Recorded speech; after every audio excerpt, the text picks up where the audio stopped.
Hi hello friends, ಎಲ್ಲರಿಗೂ ನಮಸ್ಕಾರ. ದಿವ್ಯ ಪರಂಪರಾ ಚಾನಲ್ಗೆ ಸ್ವಾಗತ. ನಾವಿವತ್ತು SMVT ಅಂತ ಸರ್ ಎಂ ವಿಶ್ವೇಶ್ವರಯ್ಯ ಟರ್ಮಿನಲ್ಗೆ ಬಂದಿದ್ದೀವಿ. ಅಂದರೆ ಇದು ರೈಲ್ವೆ ಸ್ಟೇಷನಿಂದ ನಾವು ವಂದೇ ಭಾರತ್ ಟ್ರೈನಲ್ಲಿ ಮಂತ್ರಾಲಯಕ್ಕೆ ಪ್ರಯಾಣ ಮಾಡ್ತಾ ಇದ್ದೀವಿ. ಬೆಂಗಳೂರು ಟು ಮಂತ್ರಾಲಯ ಹೇಗಿರುತ್ತೆ ಜರ್ನಿ ಅಂತ ನೋಡೋಣ ಬನ್ನಿ. ವಂದೇ ಭಾರತಲ್ಲಿ ನಾವಿವಾಗ ಹೊರಟಿದ್ದು ವಂದೇ ಭಾರತ್ಗೆ ಮಂತ್ರಾಲಯ ಹೋಗೋದಕ್ಕೆ.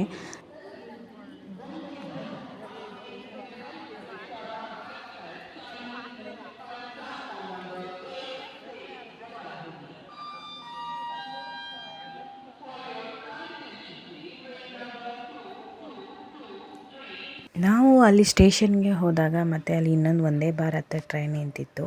ಅದನ್ನ ನೋಡ್ತಾ ಇರಬೇಕಾದ್ರೆ ಅಷ್ಟರಲ್ಲಿ ಆಲ್ರೆಡಿ ಈಗ ನಾವು ಹೋಗುವಂತಹ ಮಂತ್ರಾಲಯಕ್ಕೆ ಹೋಗುವಂತಹ ವಂದೇ ಭಾರತ್ ಎಕ್ಸ್‌ಪ್ರೆಸ್ ಸಹ ಅಲ್ಲಿಗೆ ಬಂತು. ಬನ್ನಿ ಹೇಗಿದೆ ಅಂತ ನೋಡೋಣ. ವಂದೇ ಭಾರತ್ ಎಕ್ಸ್‌ಪ್ರೆಸ್‌ನ ಎಕ್ಸ್ಪೀರಿಯನ್ಸ್ ಅಂತೂ ತುಂಬಾ ಚೆನ್ನಾಗಿತ್ತು ಅಂತ ಹೇಳಬಹುದು. ನೋಡಿ, ಈಗ ನಾವು ಹೋಗುವಂಥ ಮಂತ್ರಾಲಯಕ್ಕೆ ಬರುವಂತಹ ಗಾಡಿ ಬಂತು. ಈ ಟ್ರೈನ್ನಲ್ಲಿ CC ಕೋಚು ಮತ್ತು EC ಕೋಚ್ ಅಂತ ಎರಡಿರುತ್ತೆ. ನಮಗೆ ಸಿಕ್ಕಿದ್ದು CC ಕೋಚು. ಈ CC ಕೋಚ್ನಲ್ಲಿ ಮೊದಲನೇದು CC1ಇಂದ ಸಿಕ್ಕಿದ್ರಿಂದ ನಾವು ಮುಂದೆ ಹೋಗಬೇಕಾಗಿತ್ತು. ನೋಡಿ, ಇದೆ make in India, Indian railway. ಈ ವಂದೇ ಭಾರತ ಎಕ್ಸ್‌ಪ್ರೆಸ್‌ನ ಒಂದ್ಸಲ ಎಕ್ಸ್ಪೀರಿಯನ್ಸ್ ಮಾಡಬೇಕು ಅಂತಲೇ ಸಹ ಮಕ್ಕಳುಗಳ ಜೊತೆ ಹೋಗಿದ್ವಿ. ತುಂಬಾ ಚೆನ್ನಾಗಿತ್ತು. ಈಗ ಅಲ್ಲಿ ಗಾಡಿ ನಿಲ್ಲಿಸಿ ಅಲ್ಲಿ ಒಳಗಡೆ ಹೋಗೋಕ್ಕಿಂತ ಮುಂಚೆ ಅಲ್ಲಿ ಎಲ್ಲ ಕಡೆಗೂ ಫುಡ್ ಪ್ರೊವೈಡ್ ಮಾಡೋಕ್ಕೆ ಆಗಿರಬಹುದು ಅಥವಾ ವಾಟರು ಮತ್ತು ನ್ಯೂಸ್ ಪೇಪರ್ಸು ಎಲ್ಲನೂ ತೊಗೊಂಡು ರೆಡಿ ಮಾಡ್ಕೊಂಡಿರ್ತಾರೆ ಅಲ್ಲಿ. ಮತ್ತು ಈ ನೀವು CC coach, EC ಕೋಚಲ್ಲಿ EC coach ಮಾತ್ರ 6 ಬೋಗಿಗಳಿತ್ತು. ನಮ್ದು ಮಾತ್ರ CC ಕೋಚಲ್ಲಿ 1 ಆಗಿದ್ದರಿಂದ ನಾವು ಮೊದಲನೇ ಕಡೆ ಹೋಗಬೇಕಾಗಿತ್ತು. ನೋಡಿ, ಇಲ್ಲಿ food, news papers, water bottle ಇವೆಲ್ಲನೂ ಸಹ ಅಲ್ಲಿ ಪ್ರೊವೈಡ್ ಮಾಡೋದಕ್ಕೆ ಹೋದೇಟ್ಗೆ ಎಲ್ಲನೂ ಇಡ್ತಾರೆ. ನೋಡಿ, ಇಲ್ಲಿ ವಾಟರ್ ಬಾಟಲ್ ಕಾಣಿಸ್ತಿದೆಯಾ. ಮತ್ತು ಇಲ್ಲಿ 2 ಟ್ರೈನು ಸಹ ಇತ್ತು, ನೋಡ್ಬೋದು. ತುಂಬಾ ಚೆನ್ನಾಗಿ ಕಾಣಿಸುತ್ತೆ. ಒಂದ್ಸಲ ಒಳಗಡೆ ಎಕ್ಸ್ಪೀರಿಯನ್ಸ್ ಹೇಗಿರುತ್ತೆ ಅಂತ ನೀವು ಟ್ರೈ ಮಾಡಬೇಕು ಅಂತ ಅನಿಸುತ್ತೆ.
ನಾವು ಹೋಗುವಾಗ ಸ್ವಲ್ಪ ಮಳೆ ಬಿದ್ದಿರೋದ್ರಿಂದ ಸೀನರಿ ಅಂತೂ ತುಂಬಾ ಚೆನ್ನಾಗಿ ಕಾಣಿಸ್ತಾ ಇತ್ತು.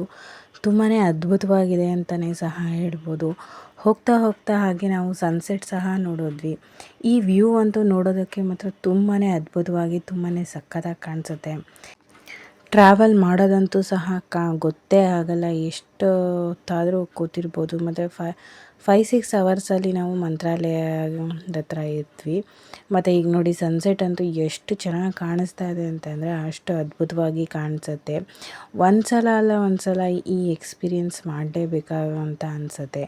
ಯಾಕೆ ಅಂದರೆ ನಾವು ಬೇರೆ ಟ್ರೈನಲ್ಲೆಲ್ಲ ಸಹ ಹೋಗಿದ್ದೀವಿ, ಆದರೆ ಒಂದು ಸಲ ಈ ಟ್ರೈನಲ್ಲೂ ಸಹ ಹೋದರೆ ತುಂಬಾ ಎಂಜಾಯ್ ಮಾಡ್ಬೋದು ಅಂತ ನಮ್ಮ ಅನಿಸಿಕೆ. ಈ ವಿಡಿಯೋ ನಿಮಗೆಲ್ಲ ಇಷ್ಟ ಆಗಿದರೆ ದಯವಿಟ್ಟು ಯಾರು ಸ್ಕಿಪ್ ಮಾಡದೆ ಫುಲ್ ವಿಡಿಯೋ ನೋಡಿ ಅಂತ ಕೇಳ್ಕೊತೀವಿ. ಮತ್ತು ಈ ಜಾಗದಲ್ಲಿ ಹೋಗ್ತಾ ಇರ್ಬೇಕಾದ್ರೆ ಒಂದು 6 ಅಥವಾ 5:30 ಎಲ್ಲ ಸ್ನ್ಯಾಕ್ಸ್ ಕೊಟ್ಟರು. ಅದಾದಮೇಲೆ 7:30 ಡಿನ್ನರ್ ಕೊಟ್ಟರು. 8:18ಗೆಲ್ಲ ನಾವು ಮಂತ್ರಾಲಯ ರೋಡಿಗೆ ಬಂದು ತಲುಪಿದ್ವಿ. ಇದೇ ನೋಡಿ ಮಂತ್ರಾಲಯ ರೋಡ್ ಸ್ಟೇಷನ್ನು. ಈ ಸ್ಟೇಷನ್ಗೆ ಆಲ್ರೆಡಿ ಬಂದು ಒಂದು 20 ಮಿನಿಟ್ಸ್ ನಿಲ್ಲಿಸುತ್ತೆ ಗಾಡಿ, ಒಂದು 1/4 ಗಂಟೆನಾದರೂ ನಿಲ್ಲಿಸುತ್ತೆ. ಇಲ್ಲಿಂದ ನಾವು ಮಂತ್ರಾಲಯಕ್ಕೆ ಆಟೋ ಮಾಡಿಕೊಂಡು ಹೋದ್ವಿ. ಅಷ್ಟರಲ್ಲಾಗಲೇ ದೇವಸ್ಥಾನ ಸಹ ಕ್ಲೋಸ್ ಆಗಿತ್ತು. ಮತ್ತು ಬೆಳಗ್ಗೆ ಕಂಟಿನ್ಯೂ ಆಗುತ್ತೆ ಈ ವಿಡಿಯೋ. ಯಾರೆಲ್ಲ ಈ ವಿಡಿಯೋನ ನೋಡಿದ್ದೀರ ದಯವಿಟ್ಟು ಲೈಕ್ ಮಾಡಿ, ಶೇರ್ ಮಾಡಿ, ಸಬ್ಸ್ಕ್ರೈಬ್ ಮಾಡಿ. ನಮಸ್ಕಾರ.